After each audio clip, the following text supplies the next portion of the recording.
मैं आप सबको यह भी बताना चाहूंगी कि कांग्रेस ओबीसी विरोधी रही है, यह बात हम लगातार कहते रहे हैं।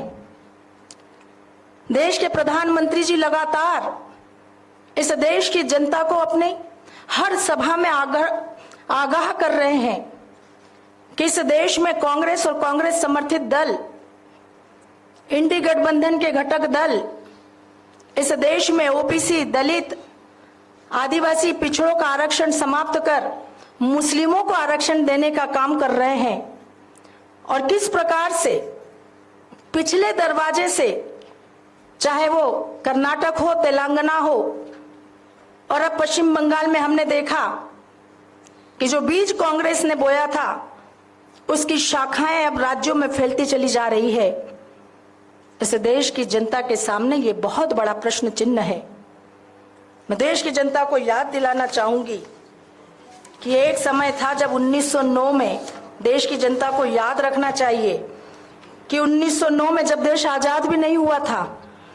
तब मुसलमानों को पृथक निर्वाचक मंडल का अधिकार दिया गया था, जिसके कारण देश के विभाजन का दंश हमने झेला है। आज फिर वही स्थिति कांग्रेस पार्टी और उनके अलायंस इंडी गठबंधन के घटक दल देश में पैदा कर रहे हैं। और वास्तव में आज देश निर्णायक मोड़ में है।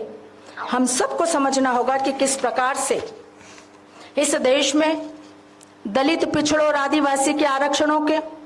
खत्म करके मुस्लिम समाज को, मुस्लिम वर्ग को आरक्षण दिए जाने का काम लगातार कांग्रेस, टीएमसी और अन्य राजनीतिक दल कर रहे हैं, जिनका तिरिया चरित्र, जिनका चाल चरित्र और चेहरा अब देश के सामने उजागर हो गया है। हमने तो हमेशा से कहा कि कांग्रेस पार्टी ने इस देश में पिछड़ा वर्गों के विरोधी होने का प्रमाण 1951 में ही दे दिया था, जब कालेलकर आयोग की सिफारिशों को लागू करने के बजाय तत्कालीन प्रधानमंत्री जवाहरलाल नेहरू ने उसे ठंडे बस्ते में डाल दिया था।